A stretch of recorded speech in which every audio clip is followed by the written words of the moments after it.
As a basketball player, would you rather be overly skilled and have to learn how to more efficiently use that?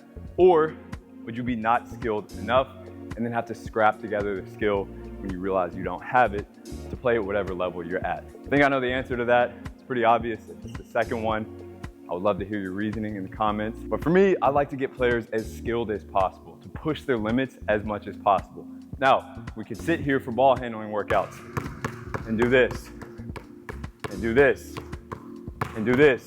Stuff that I could literally fall asleep doing, but that's what coaches have told me to stick to the basics, to stick to the fundamentals. When in reality, fundamentals are far more than we would consider it to be, right? When we're talking finishing at the rim, it's not always just jump stop, finish from there, right? To play at a high level, at a level that you, and I know that you want to play at, you're gonna have to develop more. You're gonna have to be creative around the rim. You're gonna have to have crazy good ball control, especially if you're not 6'8" and athletic, right? So this workout will challenge you. It will have some things that you won't do in a game. That's because we're building skill, right? In a real game, you're also never gonna have 0 people that you're playing against. So we have to make sure that we are compensating for this and still creating a challenge for you. And that's exactly what this workout will do. It'll work on handles, a little bit of passing off the handles and shooting off the handles. Let me know what you think about it.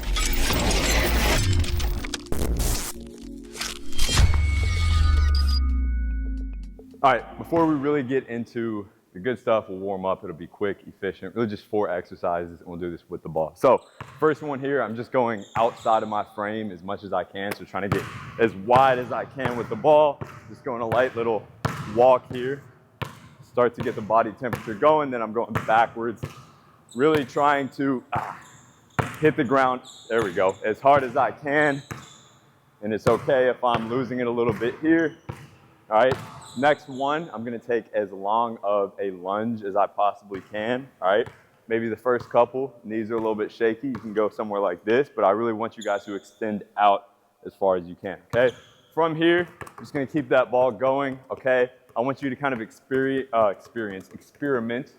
in this lunge a little bit here, rotate. All right, you're going straight into the next one here. All right, some rotations, you can go forward, put some more weight on that back foot. Straight into the next one here. All right, you can also kind of twist at the ankle. All right, get that heel up or floating like this as well. And you're just gonna go to half court and back roughly here.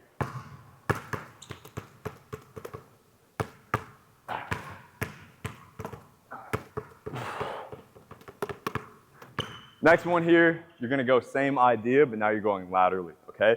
So I'm getting as wide as I can here. I'm shifting a little bit. Again, I can rotate, try to keep those feet still, and then you'll take a couple steps out. Same idea, pretty simple, going to half court and back here. Next one, you're gonna go super fast with your foot, so I want you to attack the ground as fast as you possibly can, but as slow as you can with the dribble, and that'll be in an opposite hand, all right? So I'm starting here. The footwork is just this, okay? Really getting the foot, ankle, Achilles warmed up, popping the ground quickly. But then I'm also trying to relax, especially with the upper body, and go slow with kind of a float dribble here. So I go here, and I'm balancing that fast and slow, okay? I want you to go 20 seconds on each foot. So I'll go same thing here. 20 seconds, and you're gonna go through that twice. Last one here, you're gonna go from a single leg RDL, so it'll be like this, chest goes down, into more of a squat, so it'll be here to here, and then you are pushing out, trying to get your shin angle as low as possible, okay? You're not going super fast here, just kind of controlling this movement. I go down, I squat a little bit, and then I push out. You can get a nice deceleration as well on that opposite foot. Same thing here. You're going half court and back. First series here, you're going actually without a dribble, okay? This is more so for mobility, getting the feel for really getting in these low positions and shifting from there, okay? So this is going under the leg here without the dribble. I don't want you guys to just collapse and look like this. Be an athlete, be a little bit shifty with it. So I'm going here, I'm going here. All right, again, really trying to shift as much as I can, and then you can start getting a little bit more lateral with it here. So this is kind of an extension of the warm-up Just trying to get as wide as you can by the end of your 15 seconds. Next one here, now you're going high to low. So I'm starting up here and I'm going down, quick pop up. So I'm down, quick pop up. I can get more lateral with this. Start to get a nice little rhythm going. Start to feel shifty. Last one here, I'm going 3 of these. So quick 1, 2, 3 on that last one. I'm using this shift to get out and get as far as I can, explosively as I can with the crossover. 1, 2, 3, boom. Now get out of there. Then I'll go other way here. 1, 2, 3, boom. Big shift, get some rotation out with it. Now this next one's a little bit more of just a coordination challenge. Rarely do we actually backpedal as we dribble the ball. Will you do it much in a game? I don't know, you could. I've started to do it more. Some players we've worked with as well have found some good uses for it in a game where you're kind of separating out here. If not, just a good coordination challenge, okay? So first one's pretty simple. We're just stopping on the outside foot, backpedaling, outside foot, backpedaling. Here, try to really get as far as you can and let this ball float in your hand. That's really gonna be the limiting factor here. If you cannot let this ball float, you're never gonna get very far on this. So I want you guys to let that ball spin in your hand, let it float. Be kind of gentle with the ball here. Don't just slam it into the ground for the sake of speed, okay? So it should be a little bit more fluid on this one. So again, I'm here, boom, here, boom, here, boom. Next one here, I'm making a move out of this. So I'm gonna go outside foot here. Last second as I turn, I'm going quick move and then directly into it. Now I want you to switch up that move each time, continue to cover ground laterally. Oh, second time in 2 days.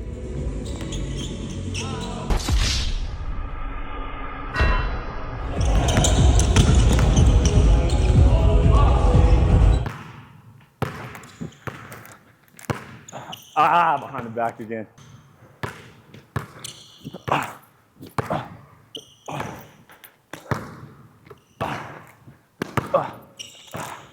Last one here with this idea, you're gonna need a little bit more space here. If you don't have that, you can go shorter intervals here. This one's essentially a race, okay? You're measuring 2 variables here. 1, how fast can you get backwards with that back pedal? Number 2, what's the least amount of dribbles that you can take during that distance, all right? So again, I don't want you guys just here with it. That's how bad ball handlers will dribble most of the time. I want you guys to flow, let yourself take steps with each dribble, let that ball float and get it to that pocket. So it'll look like this.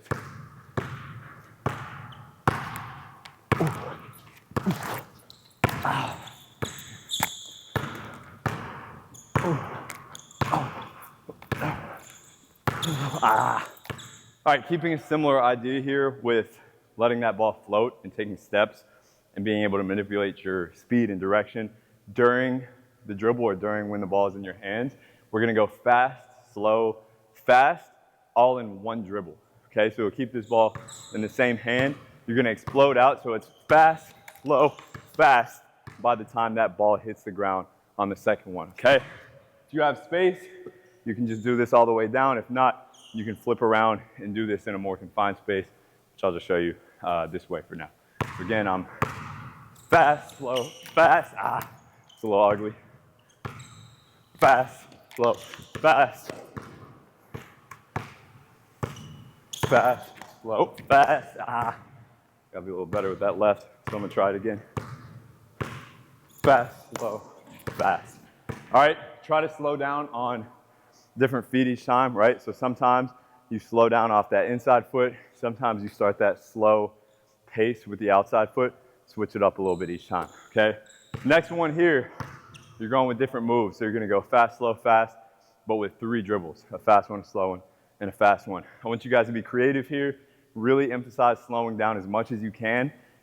Elongating the time that you have the ball in your hands during the slow one, and then really speeding up from there.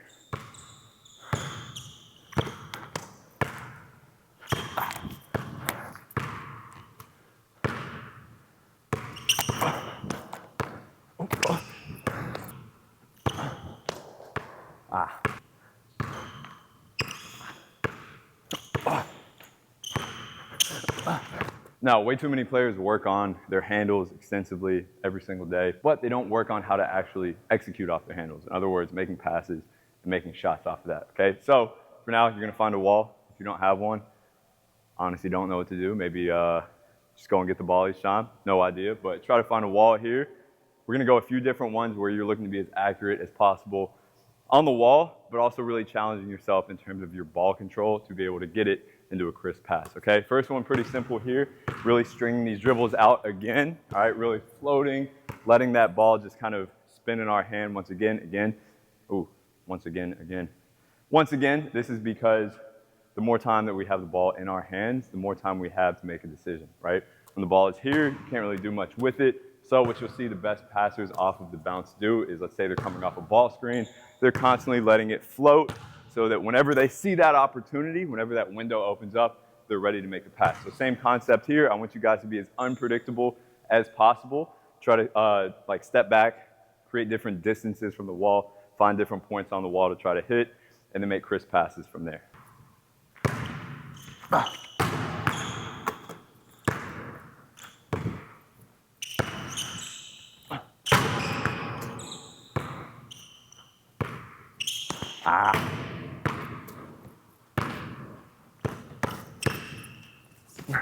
Next one here, you're just gonna challenge your ball control a little bit more by letting the ball go mid-dribble. So I still want you to let it float, but you let the ball go, and then either you take the dribble again, or you make the pass off of that.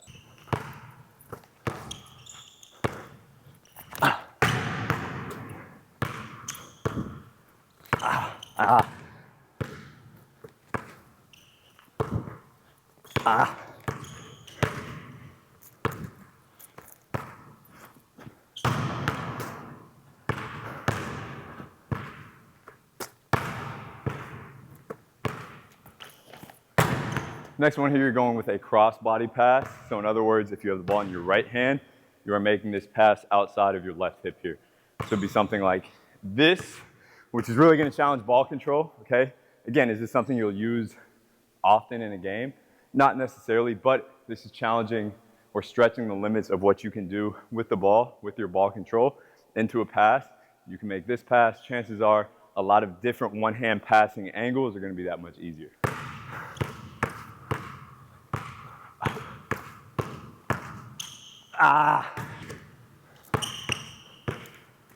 Oh! Some speed on that. Weak ass pass. Oh! So essentially what you'll feel out here is how to create speed and momentum with the pass without necessarily having a perfect passing angle. So sometimes, even when you're passing with like two hands here and you have to pass it and to adjust to a defender, right? You're gonna have to develop this feel for being able to create power through your kinetic chain to get a fast pass off. And that's not easy, which is why a lot of these passes are definitely, a little ugly, like that one. Last one here, you're going single arm with this, okay? So you're keeping it in one hand the entire rep. You're gonna go a wrap here, pull it back to the pocket, and then make a pass as fast as you can, okay? So I want you to really distance yourself from the wall a little bit here, be super crisp and precise with where you put it.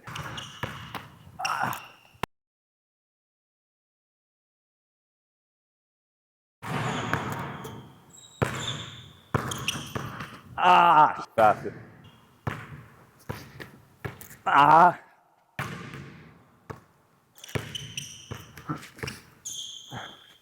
First shooting one here is continuing that same concept of being able to shoot, pass, handle the ball off of a float dribble, okay? So you can start anywhere in the mid-range that you want. You're gonna be moving around, switching up spots.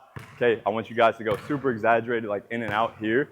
So challenge your ball control there. And then you're letting it float, obviously not doing this, but keeping hand on top of it, on the side of it, letting it float until the last second. Try to see if you can even get down like closer to the ground with that pickup and then raising up into the shot off of that. So it'll look like this.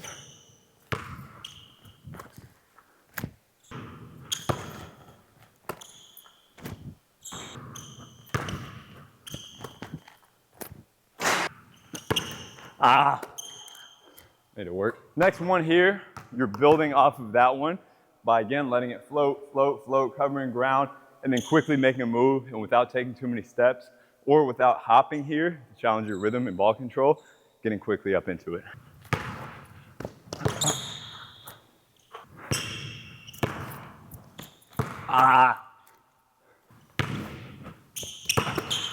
Next one here, starting to shoot threes, okay? Again, is this a shot, and I continue to say this, that you will see in a game most times? Probably not, but it's a great way to challenge in stride, ball control at high speeds, and then also your pickups. So that when you come off a ball screen and you have a more simple shot, but maybe you have to adjust a little bit, you're at high speed, it's that much easier. We wanna make our training harder than the games. It's simple, okay?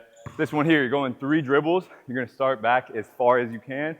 So these 3 dribbles, you're maintaining your speed, and then on that last dribble, so a 4th one, whether it's a switch of hands, whether it's just straight to the ground, however you want to, the delay from the ball hitting the ground to you releasing the ball needs to be as quick as possible, okay? So 3 in stride, covering ground.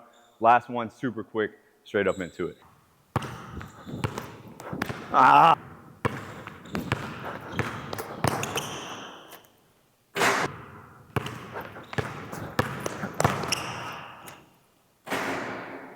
Last one here, you're gonna start closer to the middle of the paint. Maybe it's the edge of the lane if you want to. Your goal is to get to the 3-point line with 2 dribbles as you rotate with those 2, right?